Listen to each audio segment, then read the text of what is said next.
Daniel Caram es el director del Instituto Mexicano del Seguro Social. Es licenciado en Economía por el Instituto Tecnológico Autónomo de México, el ITAM, donde obtuvo mención especial con la tesis Ciclos Político-Económicos, el caso de México.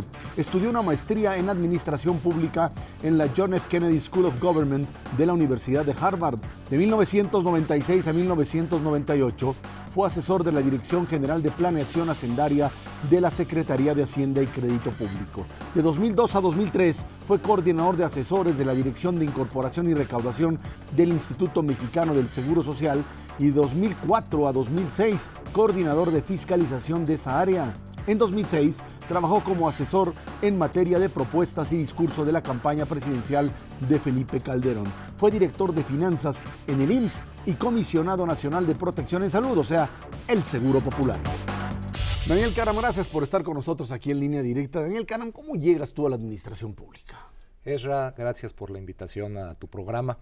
Pues mira, la verdad que la vocación del servicio público viene pues desde la preparatoria, desde la secundaria, te diría yo, cuando como joven te empiezas a cuestionar las cosas que están pasando en tu país, cómo puedes transformar la realidad en la que vivimos como mexicanos, y desde ahí empezó mi inquietud por la administración pública, claramente pues documentando cuáles eran las carreras que eran más tradicionales para llegar al sector público. Pues veías que en los años anteriores era derecho, pero en las nuevas generaciones en donde yo estaba, pues parecía que para acceder, digamos, a la administración pública, la carrera era la de economía, y fue cuando decidí empezar a cursar la licenciatura de economía en el Instituto Tecnológico Autónomo de México. Y bueno, pues desde ahí viene mi vocación del sector público. Tuve el privilegio y la oportunidad de que un maestro, Manuel Ramos Francia, me invitara a colaborar con él. Él trabajaba en la Secretaría de Hacienda y ahí fue el primer contacto que yo tuve ya de trabajo directo en la administración pública. Pues ahí prácticamente trabajé 3 años en las áreas, digamos, técnicas financieras del gobierno federal, y luego, bueno, pues tuve la oportunidad de hacer una maestría en administración pública, y a mi regreso, tras un lapso de alrededor de 1 año que estuve en la iniciativa privada, pues tuve el privilegio de por primera vez empezar a trabajar en el Instituto Mexicano del Seguro Social. A ver, esa parte en donde de repente administradores entran a áreas médicas. Antes se utilizaba que eran los doctores los que manejaban las áreas médicas. Hoy ya secretarios de salud, comisionados de Seguro Popular, como tú estuviste ahí, no son médicos. ¿Esta necesidad de que sean administradores es un cambio de perspectiva o tiene que ver con otro tipo de decisiones? Mira, en el caso particular del Instituto Mexicano del Seguro Social, si tú analizas la historia de sus directores, casi a 70 años de su fundación, solo ha tenido un director general que haya sido médico. O sea, en realidad la tendencia es más bien a la administración, porque el Instituto Mexicano del Seguro Social tiene, digamos, 3 funciones. Una función es la de la recaudación de las cuotas obrero-patronales. Somos el segundo recaudador más importante después del SAT. La otra función es la de aseguradora. Administramos los seguros que señala la ley del Seguro Social, que son quizá el más vistoso, el seguro de enfermedad y maternidad, que es el de la prestación médica, el de invalidez y vida, riesgos de trabajo y prestaciones sociales y económicas. Y el de retiro, cesantía, invalidez y vida, pues recordarás que lo que hacemos nosotros es recaudamos las cuotas y las dispersamos a las AFORES. Entonces, esa es la función primero de recaudador, después de asegurador, y la tercera, que es quizá la más vistosa, que es la del prestador de servicio, que es ahí en donde está toda nuestra red de clínicas, de hospitales, de guarderías, de centros de seguridad social. Es decir, no, el Seguro Social es mucho más allá del tema médico. Sin embargo, quizá la cuestión más vistosa, la más, digamos, que tiene mucho más contacto diario con la gente, es la parte médica. Viabilidad financiera, viabilidad económica de un instituto que durante mucho tiempo pues parece que se dedicó a hacer otras cosas, hasta andar financiando equipos de fútbol en vez de estar viendo cómo hacerle. Ya se hicieron reformas. ¿Es viable el instituto en el mediano plazo? Me parece, Ezra, que es viable, pero tenemos que hacer la tarea. Tenemos que garantizar que esta gran institución de todos los mexicanos sea viable en el corto, mediano y largo plazo. ¿Cuál es la situación del Seguro Social? A casi 70 años de su fundación, claramente tenemos que entrarle a nuevas reformas que atiendan la nueva realidad que estamos viviendo como país. ¿Cuál es esa nueva realidad? Un cambio epidemiológico. Hoy los mexicanos nos enfermamos de otros padecimientos, ya no son las diarreas, ya no son las infecciones intestinales, de las cuales nos estamos enfermando los mexicanos, y eso es en buena medida un gran avance de la salud en México. Es decir, el mecanismo de vacunación, de prevención, que vayamos avanzando en la medicina, pues ha ocasionado que demos ese viraje en donde afortunadamente los mexicanos ya no morimos, no nos enfermamos de esos padecimientos. Ahora estamos enfrentando pues los padecimientos del mundo desarrollado: diabetes, hipertensión, VIH, cáncer. Entonces, en este contexto, pues estos medicamentos, estos padecimientos requieren medicamentos, padecimientos mucho más costosos. Muchas de estas enfermedades no se curan, solo se controlan. Y esto, bueno, representa un reto desde el punto de vista financiero, no solo para el Instituto Mexicano del Seguro Social, sino para el sector salud en su conjunto, y es un reto que tienen todos los sectores, digamos, de salud a nivel mundial. Otro de los aspectos es el cambio demográfico. Estamos viviendo más los mexicanos. Y te voy a dar un dato muy concreto. Solo en el Seguro Social, atender a una persona desde que nace hasta que tiene 59 años es 7 veces más barato que atender a una persona cuando cumple 60 años. Es decir, el cambio cuando llega un ser humano a los 60 años, el tipo de padecimientos, el tipo de enfermedades que puede tener son mucho más costosas. Entonces, ante esa realidad, claramente tenemos que identificar cuáles son los mecanismos que nos permitan tener una viabilidad financiera, que esa viabilidad financiera a la vez se vea reflejada en algo muy claro, que tenemos la capacidad de dar un servicio oportuno, de calidad, y como nos lo está demandando nuestro derecho a audiencia. Cuando muchas veces hablamos de viabilidad financiera, no entendemos que en lo que se ve reflejado es en tener la posibilidad de tener recursos para construir más infraestructura, contratar enfermeras, contratar médicos, tener el equipamiento médico para hacer los diagnósticos, para los tratamientos, es decir, tener el recurso para pagar las medicinas. En eso se ve reflejado en buena medida el que tengamos un Instituto Mexicano del Seguro Social viable desde el punto de vista financiero. Estamos platicando con Daniel Cárama aquí en Línea Directa. Daniel Cárama, uno de los problemas principales que tiene el Seguro Social y lo tiene el país en general es el asunto de las pensiones. Hablabas tú de los distintos niveles en los que se mueve el Seguro Social. En el asunto de pensiones, toda esta problemática que ya mencionaste tú en la cuestión de salud demográfica, la gente vive más, y requiere por supuesto cada vez de mayores servicios.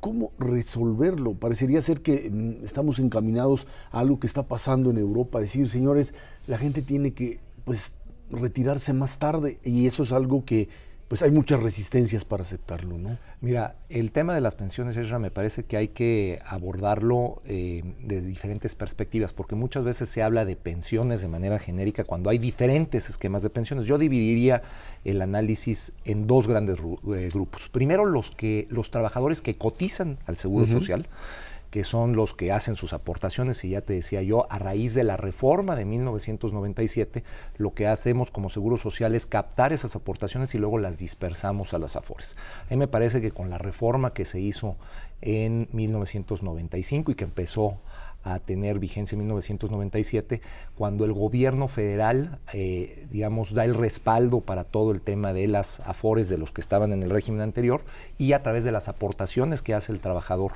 que se van a las AFORES, pues tenemos un nuevo esquema que, a mi parecer, si bien es cierto que tenemos que entrarle a debates como los que tú señalabas, por valorar la necesidad de incrementar los años de los cuales un hombre trabajador, una mujer trabajadora se puede jubilar. Hoy lo que señala la ley es que es a los 65 años, como tú bien señalas. Hay un debate incluso en Europa si se debe de incrementar el número de años de trabajo. vinculado con lo que te decía anteriormente, pues si estamos viviendo más años y podemos estar productivos, pues hace todo el sentido del mundo que podamos, digamos, trabajar más años. Esa es una problemática que me parece que hoy no representa un problema desde el punto de vista financiero. Tenemos otro esquema que es el de los propios trabajadores del Seguro Social, que son enfermeras, médicos, personal administrativo, los más de 400,000 trabajadores que hoy están activos y los 200,000 que ya se jubilaron. Es lo que se conoce como el régimen de jubilaciones y pensiones. Ese tema se abordó en este sexenio, en el 2008, se llegó a un acuerdo con el sindicato en donde precisamente se llegó a un acuerdo a través del cual se llegó a un esquema en el cual los trabajadores del Seguro Social se jubilan a una edad más tardía y dan mayores aportaciones para garantizar su pensión. Es decir, todas las nuevas generaciones de trabajadores que ingresaron al Seguro Social a partir del 2008 tienen este esquema ya resuelto y autofinanciable. Lo que sí es cierto es que se vino acumulando una bola de nieve que vino creciendo, que hoy sí representa una fuente importante de la presión de gasto que tenemos en el Seguro Social, pero me parece que la receta que se aplicó en el 2008, pues es las recetas que se están aplicando o que se están intentando aplicar en muchas otras partes del mundo, que es mejorar y solucionar el tema para las nuevas generaciones. Y sin duda alguna, bueno, pues la presión del régimen de jubilaciones y pensiones, pues es uno de los factores que presionan a, digamos, el gasto del Seguro Social, aunado a lo que ya te comentaba yo, a la presión de gasto muy importante que se tiene, particularmente para la atención médica. Regresando al tema específico de la atención médica, la medicina social es una medicina que, si bien trata de cubrir una gran cantidad a la mayoría de la población, el problema radica en eso, en que es una atención masificada, y esto a veces en lo que deviene dicen es en una atención no personalizada, no tan profunda como se debe. Sin embargo, por ahí hay datos que hablan de una valoración muy importante por parte de la ciudadanía que acude al Seguro Social. Esta relación de usuario de estos servicios de salud con las clínicas, con los hospitales, por un lado, con este asunto de las medicinas, existencia o no de medicamentos, ¿cómo lo ves? ¿Es viable esto a mediano plazo? Mira, Ezra, la instrucción que yo recibí por parte del presidente Calderón cuando asumí el cargo en 2009 fue muy claro, el de que la principal misión que tendríamos que tener como Seguro Social es la de ponernos en los zapatos del derechohabiente, ver cuáles son sus preocupaciones, qué es lo que nos están demandando. Y para ello, pues nos dimos a la tarea de tener un mecanismo de consulta, de medir qué es realmente lo que está pasando, pero algo de manera sistemático, yo te diría, y sobre todo que no seamos jueces y partes. ¿A qué me refiero? Lo que nosotros mandamos a hacer encuestas, pero como tú sabes, siempre que uno manda a hacer encuestas se cuestiona de que pues, si el que las paga está haciendo las encuestas, pues probablemente va a recibir la información que quiere escuchar, precisamente para evitar esa crítica o esa preocupación. Le pedimos a Transparencia Mexicana que ellos sean los que nos hicieran esta consulta, una consulta masiva. Transparencia Mexicana nos planteó 3 condiciones. La primera, que la metodología, ellos la definían, y si nos alejábamos una coma de esa metodología, ya no lo suscribían. Segundo, que los resultados se hacían públicos independientemente del resultado. Si eran buenos, se publican. Si son malos, también se publican. Y tercero, que el Seguro Social no le paga un centavo a Transparencia Mexicana para este ejercicio.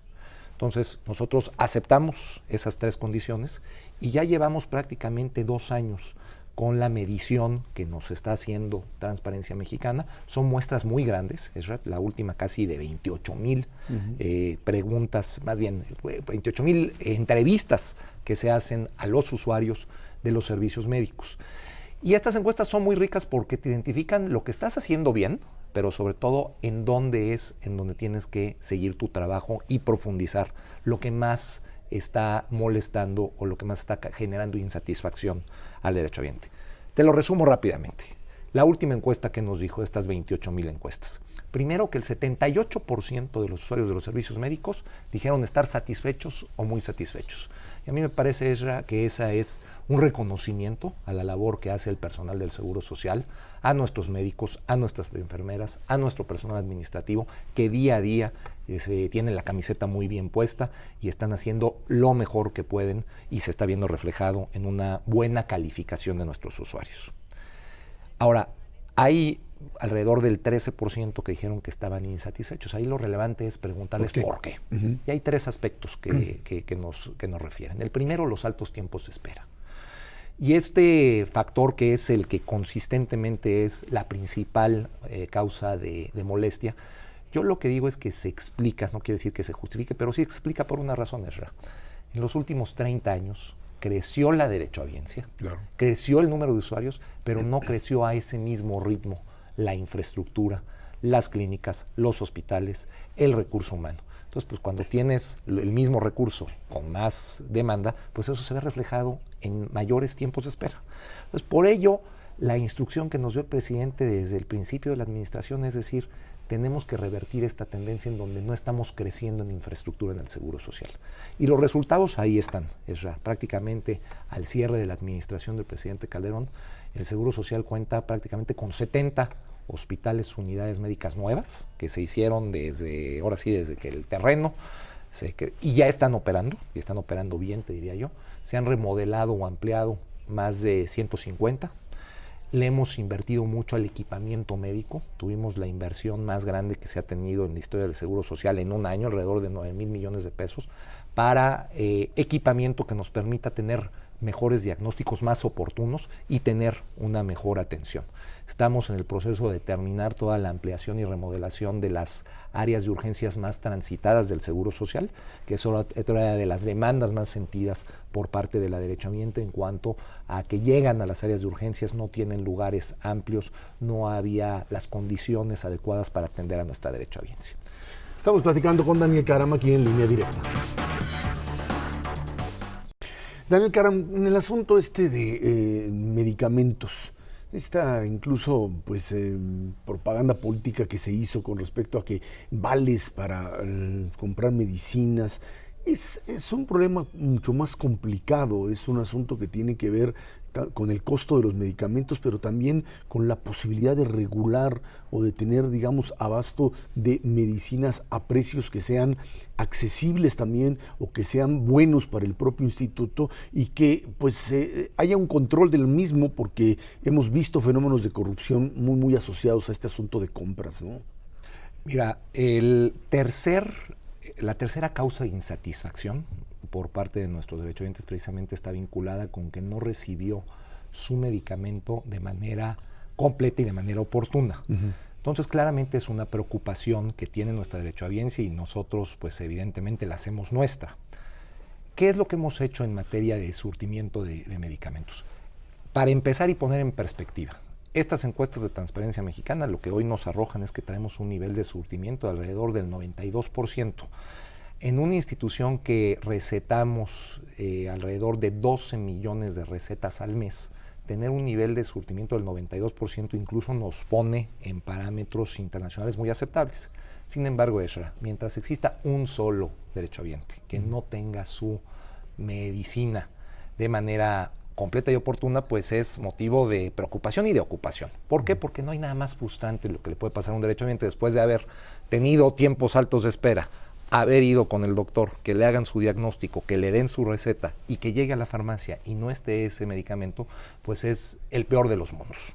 Entonces, una vez dicho y poniéndolo en perspectiva, que la verdad es que tenemos muy buenos niveles de surtimiento, claramente tenemos que entrarle a ver cómo mejoramos toda la cadena de suministro de medicamentos.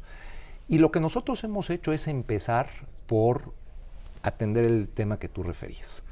Si tenemos recursos escasos, como administradores públicos estamos obligados a administrarlos de la manera más eficiente y más transparente, es decir, cómo le sacamos todo el provecho a los recursos que tenemos, que son finalmente que vienen de las cuotas obrero-patronales y la aportación que da el gobierno federal.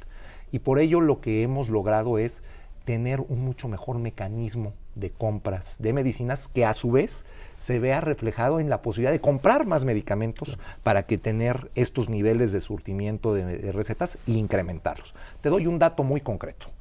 En el 2006, todo el medicamento que compraba el Seguro Social, cambiamos el mecanismo de cómo se deberían de comprar las medicinas, centralizamos, metimos esquemas novedosos como la subasta en reversa, centralizamos toda la compra del medicamento de patente, nos adherimos a las mejores prácticas internacionales que emitió la OCDE, y como resultado de eso hoy te puedo decir que tenemos, si tú comparas cuánto gastaba el Seguro Social en el 2006 y lo comparas con el 2007, 2008, 2009, 2010, 2011 y cierre ya del 2012, tenemos ahorros del orden de 46 mil millones de pesos. Nada más para que te des una idea, ¿a cuánto equivalen 46 mil millones de pesos? Es más o menos el presupuesto de 2 años de compra de medicamentos del Seguro Social. Lo cual quiere decir que hemos comprado a mejores precios y hemos comprado más medicamentos. Entonces ahí hay una clara, digamos, ejemplo de cómo a través de eficiencias administrativas podemos atender, por una parte, la situación de escasez de recursos y por otra parte que se vea reflejado en mejores servicios, porque buena parte de esos 46 mil millones de pesos pues se han visto enfocados a la construcción de esta nueva infraestructura a la que yo te hacía referencia. Rápidamente, Daniel Karam, después de la tragedia de la guardería ABC se dio un cambio entre lo que debería ser esta relación o cómo garantizar que estas guarderías funcionen con amplia o con una mayor seguridad. ¿Qué se ha logrado? Claramente la tragedia de la guardería ABC ha sido el momento más doloroso en la historia del Instituto Mexicano del Seguro Social y nos obligaba a replantear totalmente el esquema de servicio de seguridad de las guarderías.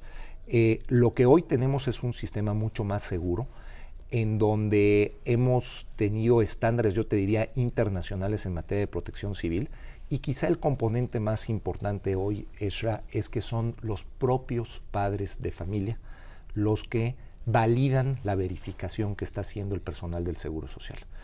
También otro esquema que hicimos con Transparencia Mexicana, en el cual de manera aleatoria se escogen a los padres de familia, se les capacita y el resultado de esa evaluación ellos lo suben a la página de internet y todo el mundo puede cotejar qué fue lo que vieron los padres de familia ya capacitados y qué fue lo que dijo el personal del Seguro Social.